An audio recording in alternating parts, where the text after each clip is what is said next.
Sobat Kampus, selamat datang di podcast Pendidikan Inspiratif. Tempat kita ngobrol santai tapi penuh makna seputar dunia perkuliahan. Aku Ensani Rahmadini Fauzia dan hari ini kita akan bahas topik yang pastinya jadi incaran mahasiswa dari berbagai jurusan, yaitu mengenai edukasi beasiswa.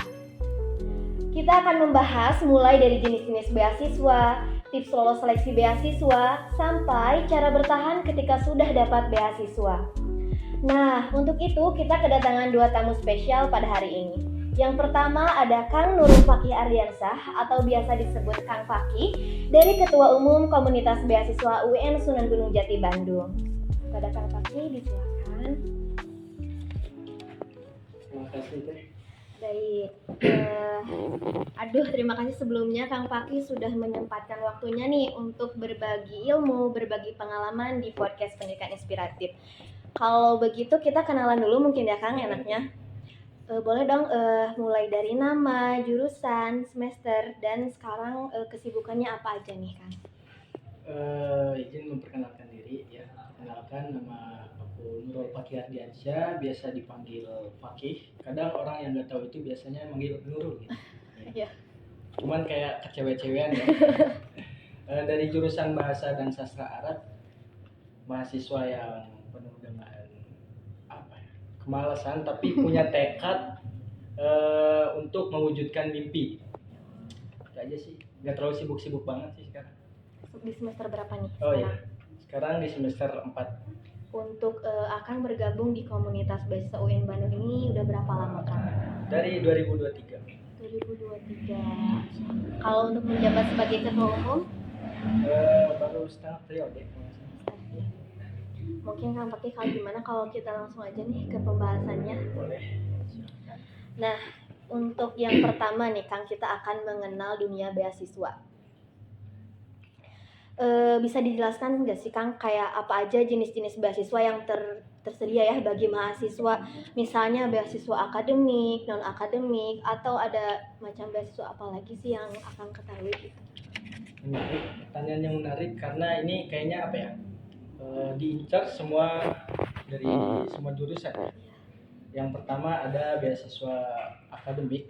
Beasiswa akademik itu biasanya kayak tergantung sama IPK ataupun karya-karya kita gitu. Bukan karya sih, tapi ke nilai ataupun rapot gitu. Nah, itu. Tapi kalau yang non akademik itu biasanya yang seni, karya apapun itu, terus ada yang olahraga juga bisa gitu. Nah, kemudian dari cabang beasiswa ini, dari penyelenggara, ada dari pemerintah, kemudian ada dari swasta ataupun perusahaan-perusahaan, kemudian ada dari kayak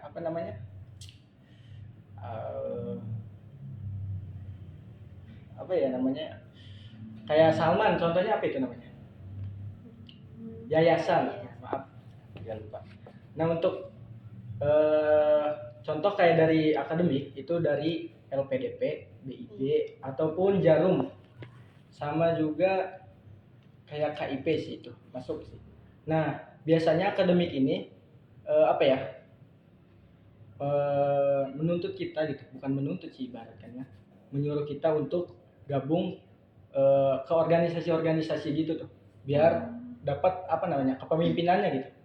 Nah, itu sih mungkin dari akademik. Dari non akademik pasti ya karya-karya itu aja sih. Nah, sebagian orang ya, kebanyakan orang itu bertanya kayak, Kang, gimana sih kalau misalkan kita nggak punya prestasi? Ya. Nah, benar kan ya? Benar banget. Kayak yang nggak punya prestasi itu peluang buat dapat beasiswa itu banyak gak sih gitu? Gede nggak sih gitu kan? Nah, semuanya itu beasiswa itu untuk semua kalangan. Kalau kataku untuk semua kalangan, semua orang berhak untuk dapat gitu. Karena contoh yang tips untuk untuk yang tidak mempunyai prestasi. Nah, itu tipsnya. Yang pertama itu ada mencari informasi tentang beasiswa itu sendiri gitu. Contohnya kayak kapan nih kuota ya, kuota untuk beasiswa ini nih banyak kan nih. Kalau misalkan banyak berarti peluang kita juga banyak. Nah, terus yang kedua ada cari visi misinya gitu. Kayak misalkan kalau misalkan ya kita itu mencari karena tiap beasiswa itu kan ada kriteria sama ya kriterianya gitu. Kayak misalkan harus ada yang punya prestasi ada enggak gitu kan. Nah, kalau misalkan yang enggak punya prestasi itu mungkin kita dari nilai, biasanya kayak contohnya KIP. Nah, itu kita mempertahankan nilai IPK kita aja gitu. Kalau misalkan kita 3, udah kalau bisa di atas 3 gitu aja. Kalau misalkan kita sudah mendapatkan itu tapi mengalami penurunan nilai, gimana sih Kang konsekuensinya? Apakah ketika ada konsekuensinya atau bisa lanjut dari beasiswa itu? Kalau misalkan konsekuensi ya, Ya. Setiap beasiswa sih pasti ada. Ya, mungkin biasanya sih peringatan lah SP1 gitu. Nah, kebetulan temen aku juga ada yang kena SP2 lah, karena 2 kali di bawah persyaratan gitu. Makanya dicabut gitu deh. Ya, itu tergantung kebijakan dari penyelenggara beasiswa itu sendiri. Oke, berarti dari jenis-jenis beasiswa yang disebutkan tadi banyak, namun sebagai mahasiswa kita juga perlu cari tahu peluang-peluangnya ya Kang ya, dan juga informasinya.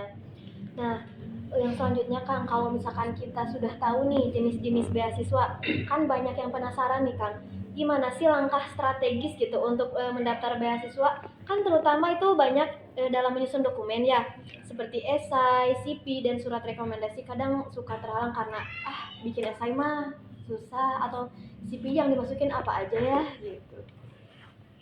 Menarik sih, karena ini memang apa ya, karena bagi pemula untuk mencari beasiswa itu kadang kita semangat gitu kan, tapi bingung untuk memulai dari mananya gitu. Nah, yang pertama itu tadi kata aku cari informasi beasiswanya dulu. Kalau misalkan kita udah dapat informasi lengkap visi dan visi misi dari penyelenggara itu sendiri itu kayak gimana, cocok gak nih kira-kira gitu kan. Nah, kalau misalkan kita cocok, kita daftar. Karena apa ya, beasiswa itu bukan hadiah tapi tanggung jawab gitu. Kalau misalkan kalau kita nggak cocok terus kita tetap daftar gitu, yang ada tadi kayak teman aku adalah ya kena SP gitu karena emang nggak kuat ataupun nggak bisa gitu ya. Strategi kan ya. Yang pertama sih itu, yang kedua paling dokumen penting sih, kayak contoh mempersiapkan CV ataupun apa ya namanya, esai, ataupun selain esai itu apa namanya, motivation letter. Nah, ini nih penting gitu, harus kita siapin. Kita belajar esai, membuat esai, kita belajar motivation letter kita, karena apa ya, penyelenggara itu ngelihat dari tulisan kita gitu. Nah, ibaratkan kayak apa ya, menjual diri lah, tapi bukan menjual diri karena kita tuh punya apa sih namanya, karya. Nah, kita juga harus ngasih tahu bahwa kita punya karya, bahwa kita punya prestasi-prestasi gitu. Kalau misalkan di komunitas beasiswa UN Sunan Gunung Bandung ini kan mengenai jenis-jenis dan juga strateginya, apa kita cari tahu sendiri di Instagram yang tertera, atau misalkan kita bisa konsultasikan ke siapa dan bagaimananya? Dari komunitas beasiswa UN Bandung sih ya, ataupun KBU ini kita meng-share apa ya, ngasih tahu ke seluruh mahasiswa UIN Bandung khususnya gitu, mengenai tentang beasiswa apa aja yang buka gitu.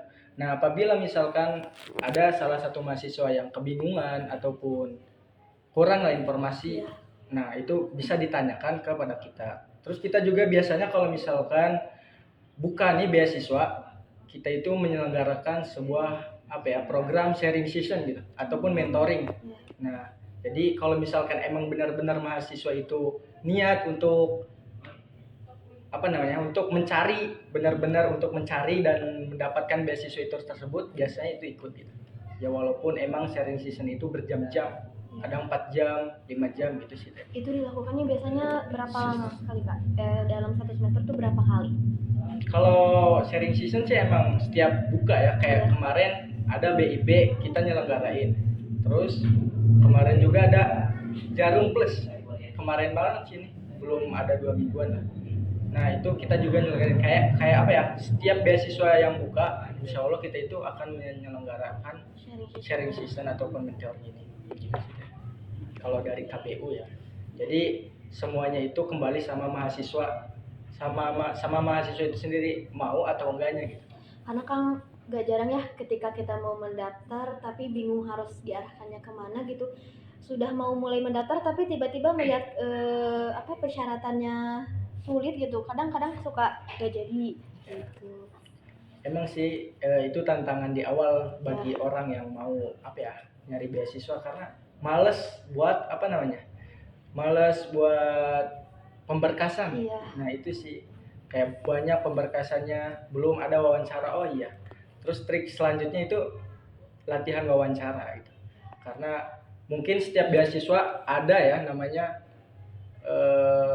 yang pakai wawancara. Iya. Nah di tahap wawancara ataupun ada yang enggak gitu. Nah itu sih paling untuk strategi ya untuk sekarang ini. Kita menyiapkan apa aja yang harus disiapkan sekarang. Itu tadi nyari informasi beasiswa. Yang kedua itu kita harus menyiapkan CV ya, dokumen-dokumen kayak CV ataupun esai, motivation letter ataupun surat rekomendasi. Nah itu juga penting, surat rekomendasi. Surat rekomendasi itu biasanya dari mana Kang? Bisa mendapatkannya? Kalau kita udah kuliah ya, Iya. ambil dari fakultas sih. Itu biasanya ambil dari fakultas. Beda ya surat rekomendasi sama surat keterangan sudah aktif kuliah kan beda ya? Sudah memiliki tidak menerima beasiswa. Beda itu beda. Jadi surat rekomendasi ini kayak ibaratkan fakultas ataupun jurusan ini merekomendasikan bahwa si A ini pantas untuk mendapatkan beasiswa tersebut. Dari jenis-jenis tadi juga nih Kang, saya tuh penasaran kalau misalkan di UIN Bandung sendiri dominannya itu mahasiswanya tuh mendapatkannya di akademik atau non akademik beasiswanya? Beasiswanya ya? Iya. Biasanya sih di akademik. Di akademik ya. Benar. Rata-ratanya apa tuh kalau di akademik? Di akademik yang paling banyak sih KIP. Ya, KIP.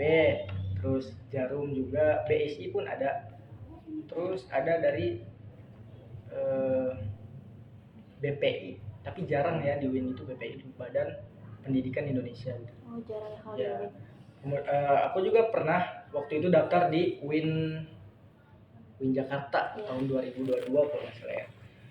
Di UIN Jakarta itu aku daftar beasiswa BLU.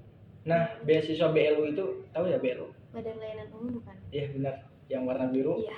Nah itu nyelenggarain pakai tes gitu. Tes tulisan. Nah kalau misalkan kita mencapai nilai yang bagus, nah kita bisa kuliah dengan beasiswa gitu. Ya walaupun hanya UKT aja gitu. Nah waktu itu aku dapat, cuman aku belum nggak ngambil di UIN Jakarta gitu. Nah. Jadi ada sebagian beasiswa yang melakukan secara tes tulis gitu. Kalau misalkan dari strategi tadi Kang, kan biasanya kalau KIP itu benar gak sih di awal semester aja kita bisa daftarnya? Iya. Nah kalau misalkan yang udah semesternya 2, 3 atau 4 itu biasanya kita condongnya daftar beasiswanya itu ada apa aja Kang kalau di akademik dan non akademik? Kalau di semester 3 ya, biasanya itu di semester 3 sih. Karena emang rata-rata ya? Persyaratan itu di semester 3, minimal semester 3, semester 4 gitu. Di BSI biasanya ya, banyak BSI, Jarum, Jarum Plus, BIB nggak bisa. BIB itu di awal ya, buat kayak mahasiswa mau ke jenjang kuliah gitu. Oh, jadi pas mau daftar kuliah. Nah iya, kalau tahun kemarin itu ada sih JPLS, cuman sekarang itu JPLS tutup. Oh iya ya. Iya. Jabar Future Leader ya kan. Tuh. Nah terima kasih ya Kang untuk mengenai tadi jenis-jenis dan strateginya. Teman-teman mahasiswa mungkin ya tadi bisa disimak. Untuk yang selanjutnya nih Kang, kita nggak cuma berdua tapi akan ditemenin dari teman mahasiswanya, yaitu ada Teh Fabi Najla. Halo Teh. Ini dari teman mahasiswa barangkali ada yang mau ditanyakan kepada Kang Fakih mengenai seputar beasiswa ya, betul Kang? Betul. Ya sebelumnya perkenalkan, nama saya Fadila Janulaini sebagai perwakilan dari teman-teman mahasiswa untuk bertanya mungkin terkait beasiswa. Pertanyaan pertama dari teman-teman mahasiswa itu Misalkan setelah mendapatkan beasiswa itu kan sering muncul tantangan kayak misalkan ikut organisasi, terus IPK-nya itu turun. Nah, menurut Kak Fakih baiknya itu seperti apa agar tetap mempertahankan beasiswanya itu? Untuk mempertahankan ya, Iya. ya jaga sih, maksudnya jaga nilai IPK kita gitu. Itu untuk mempertahankan supaya kita tidak dicabut lagi kan beasiswanya. Ya, yang pertama itu kita harus menjaga nilai kita gitu, IPK kita. Biasanya setiap semester kita itu ada laporan buat nilai kita ataupun laporan akademik kita lah. Nah itu, jadi kalau bisa untuk mempertahankan beasiswa itu tersebut masih tidak dicabut ya, maaf, tidak dicabut, maka kita harus ngejaga IPK kita lebih dari 3 ya. Biasanya itu tapi tergantung sama tergantung sama persyaratan beasiswa itu sendiri. Ada yang 3,5, ada yang 3 gitu. Jadi usahakan kita jangan dia di bawah dari 3. Itu yang pertama. Terus yang kedua, untuk menjaga ya. Bentar deh. Aku buka dulu ya. Ya, kalau sebelumnya pakai ikutan organisasi mungkin Ikut. masih bisa tetap menjaga. Nah, itu benar. Organisasi Ya. kepemimpinan. Karena kalau misalkan kita nilainya anjlok, nilai di bawah 3 tapi kita aktif di organisasi gitu ya, itu membantu nggak gitu ya? Yang Nah, kan ada ya beasiswa itu ada yang akademik sama non akademik gitu ya. Tapi di antara beasiswa itu juga ada yang beasiswa yang akademik itu yang yang menganjurkan untuk berorganisasi gitu. Ya contoh kayak Jarum. Nah, Jarum Beasiswa Plus itu kan membimbing penerimanya, awardee-nya itu untuk belajar kepemimpinan. Nah, jadi tetap sih nilai, karena nilai itu persyaratannya gitu ya nggak sih? nomor 1 ya. Iya, nomor 1 nilai. Yang kedua, jaga etika sama peraturan.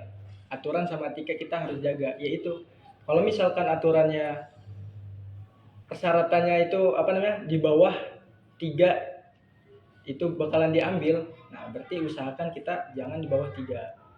Aturi kayak misalkan, terus selain dari nilai itu ada yang misalkan 8 semester gitu. Apa sih? Tidak telat skripsi lah. Iya. Nah, Masa ya itu. studinya mungkin ya. Benar. Jadi kita harus taat sama patuh terhadap peraturan yang ada di penyelenggara beasiswa itu sendiri. Jika saya punya teman ikutan KIPK, Iya. nah lalu IPK itu turun di bawah 3, itu kan dapat SP ya Kang? SP1 kan. Biasanya tuh surat SP itu sampai berapa, dan apakah kalau SP1 itu masih bisa memungkinkan untuk melanjutkan atau gimana Kang? Bisa. Jadi ada teman aku juga gitu yang kena SP1. Tapi di semester depannya ini SP1 itu kan peringatan ya. Iya. Nah, peringatan keras lah ibaratnya. Gimana caranya semester depan itu harus di atas dari 3. Nah, kalau misalkan di atas dari 3 itu masih aman semester selanjutnya. Tapi kalau misalkan masih tetap di bawah 3, itu udah ditarik langsung gitu. Ya, karena emang itu persyaratannya persetujuan di awal. Kalau misalkan di bawah 3 bakalan diambil. Nah, makanya kita harus benar-benar tahu informasi beasiswa, visi misinya apa, tujuannya apa. Nah, itu makanya kita harus tahu semuanya. Gitu. Lalu ada pertanyaan kedua, bagaimana sih kalau misalkan mahasiswanya itu baru mulai atau masih di tahap mencari beasiswa atau peluang, apa saja hal penting harus dipersiapkan untuk mendapatkan beasiswa itu? Kayak misalkan apakah IPK yang paling penting atau prestasinya harus bagaimana, atau ada hal lain? Untuk mempersiapkan ya. Ya, untuk mempersiapkan. Untuk mempersiapkan sih satu ya. Yang pertama yang tadi aku udah bilang, mempersiapkan ataupun mencari informasi. Yang pertama ya, informasi tentang beasiswa ya, dan apa beasiswa yang kita akan tuju. Contohnya beasiswa LPDP ya, misal LPDP lah yang paling gede. apa ya namanya, beasiswa bergengsi lah ibaratkan LPDP, BIB. Nah, kita itu harus mempersiapkan apa aja sih? Yang pertama yaitu kita harus belajar esai, karena ada sebagian beasiswa yang menggunakan syarat dari esai ya, ataupun motivation letter. Nah, motivation letter apa sih setelah lulus nih, apa namanya, setelah lulus bakalan mau ngapain. Nah, itu feedbacknya apa nih nanti setelah kita dapat beasiswa ini. Gitu. Terus belajar esai, motivation letter. Selain itu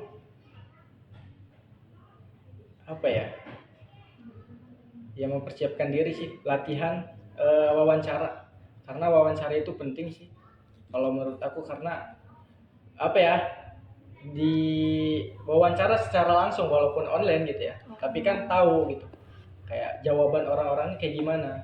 Secara langsung beda sama tulisan. Itu sih, tulisan mungkin bisa diperhias karena mempunyai sastra gitu, tapi kalau secara omongan kan beda ya. Kalau misalkan beasiswa itu kan biasanya suka ada yang menuntut untuk organisasi kayak yang tadi Kang Paki bahas.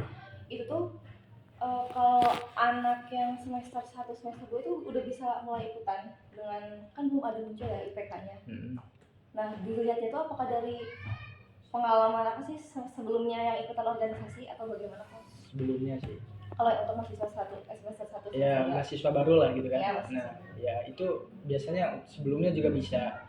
Nah, contoh kalau di IPK itu kan apa ya, mahasiswa apa ya, beasiswa yang tanpa syarat prestasi gitu. Makanya aku bilang, bisa nggak sih aku yang nggak punya prestasi gitu tapi mempunyai apa namanya, mempunyai apa sih namanya, ya, untuk mendapatkan beasiswa itu juga. Kalau kataku sih semuanya bisa, karena semua beasiswa itu kan ada ya porsi-porsinya gitu. Ada yang menggunakan prestasi, ada yang apa ya, membantu finansial gitu, yang kurang mampu. Nah itu, jadi semuanya berhak sih kalau kataku. Gimana kita cari informasinya gitu, cari informasinya, cari tujuan dari beasiswa itu tersebut gitu. Kalau misalkan kita udah tahu semuanya, kita bisa masuk dan cocok untuk kita, ya udah kita daftar. Jangan asal daftar, yang ada nanti tidak beres gitu. Lalu ada pertanyaan ketiga nih dari teman-teman mahasiswa. Nah, dalam proses yang panjang masa kuliah ini, misalkan kita udah dapat beasiswa, lalu kita jenuh untuk terus belajar supaya dapat nilai yang tinggi untuk mempertahankan beasiswanya itu. Dari Kang Fakih sendiri mungkin ada tricks untuk apa mempertahankan beasiswa? Untuk mempertahankan ya, karena emang bosen kan ya. Iya.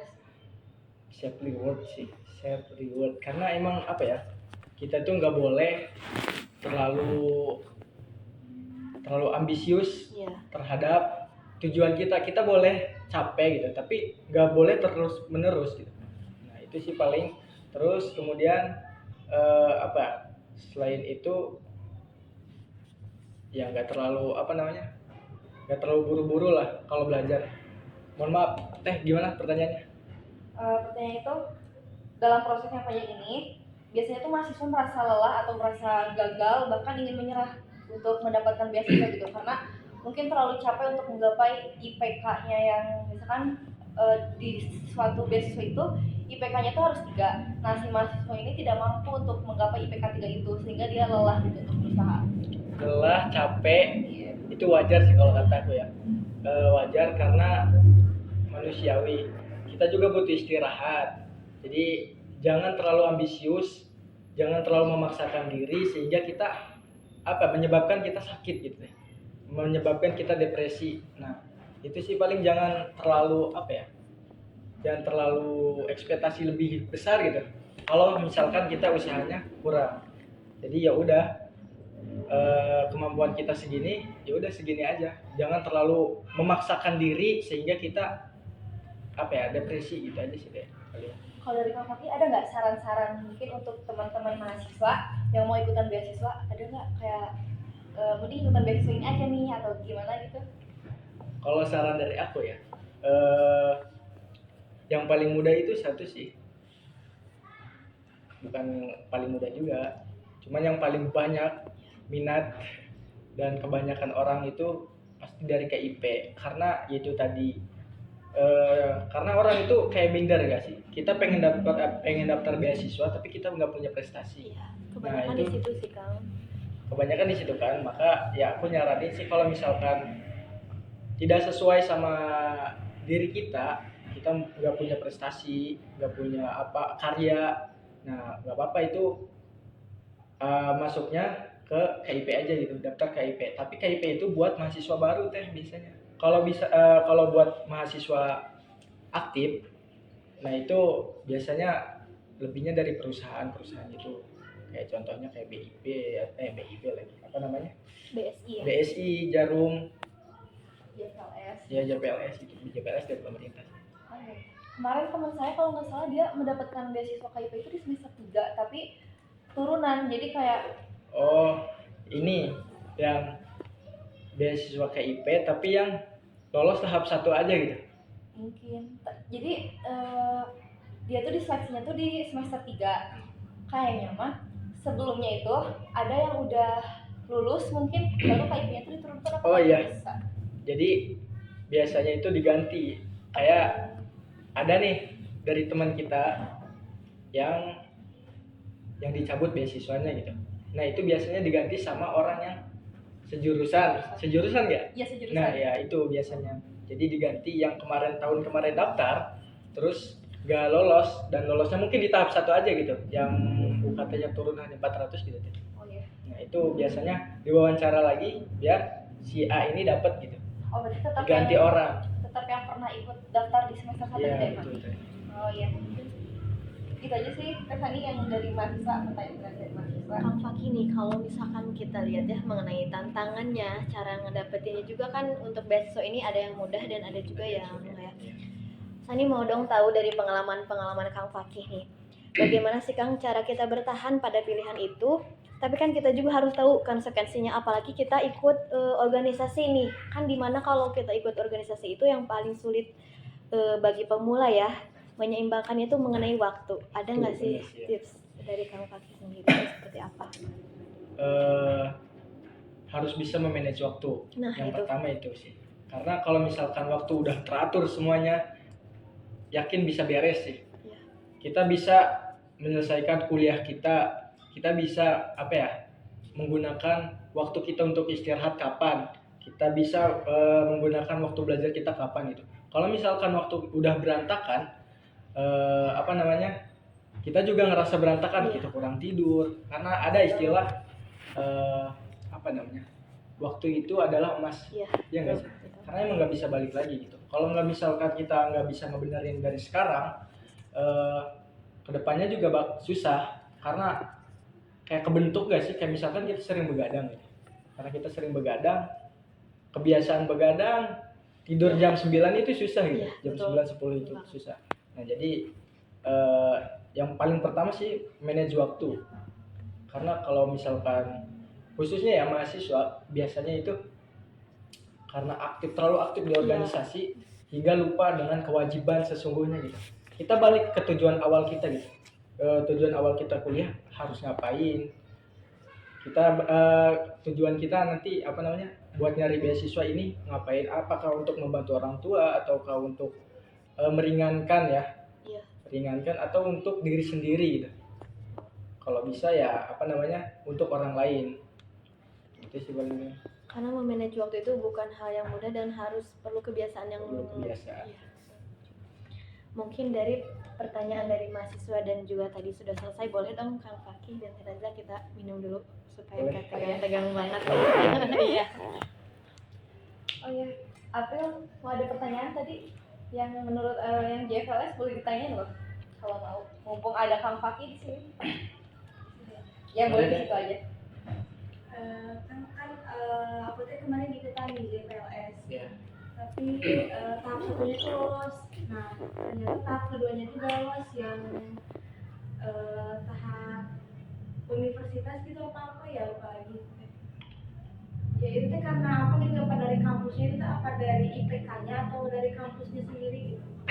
Kalau dari IPK aman nggak ya? Saya tanya. Aman, memenuhi syarat.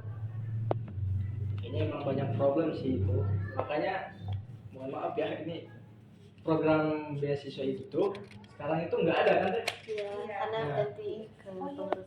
Sebelumnya juga aku kalau nggak salah pernah daftar salah satu beasiswa, cuman lupa itu apa beasiswanya. Tapi nama universitas kita tuh nggak ada di Nggak situ. ada ya. Iya, aku Berarti emang jadi. dari universitasnya biasanya gitu sih. Jadi Tidak kalau itu. terdaftar gitu. Karena kalau nggak salah JFLS emang ada ya yang dari UIN. Oh ada ya. Garis ada. Terus mau nyaranin sih, biasanya kan ada beasiswa khusus perempuan, tahu nggak? Nggak tahu. Nggak tahu. Nah, baru 2 tahun kalau nggak salah ya, namanya itu Yugo. Ibu. Beasiswa Yugo, Yu sama Go gitu. Cari aja, kemarin baru buka gitu. Cuman ya lumayan sih waktunya, maksudnya bukan untuk UKT, bukan untuk ini juga, cuman maksudnya untuk per bulan memenuhi apa namanya kebutuhan kita tuh adalah ya uang jajan adalah uang saku terbilang gede sih. Jadi ya aku nyaranin buat teman-teman cewek, teman-teman perempuan, kalau misalkan ingin nyari beasiswa Yugo ya, itu syaratnya banget. Itu sih paling itu. Mungkin cukup ya. Pertanyaannya juga tadi sangat mewakili teman-teman dari mahasiswa ya Kang, dan jawaban dari Kang Fakih juga pastinya sangat membantu bagi teman-teman, terutama teman-teman yang belum tahu sama sekali nih mulai langkah beasiswa itu dari mana dan harus seperti apa. Nah, buat kalian semua yang lagi berjuang, ingat ya, kalian itu gak sendiri. Persiapkan diri saja dari sekarang dan terus cari informasinya. Kalau di UIN ada di apa Kang? Kita bisa cari tahunya Komunitas beasiswa UIN Bandung. di komunitas beasiswa UIN Bandung ada tersedia media sosialnya, nanti kita cantumkan. Dan terima kasih sekali lagi untuk Kang Fakih dan juga Teh Feby serta teman-teman kampus yang sudah mendengarkan. Jangan lupa ya follow IG bso.rkpmdmaftk, komen pengalaman kalian juga dan share episode ini. Dan sampai jumpa.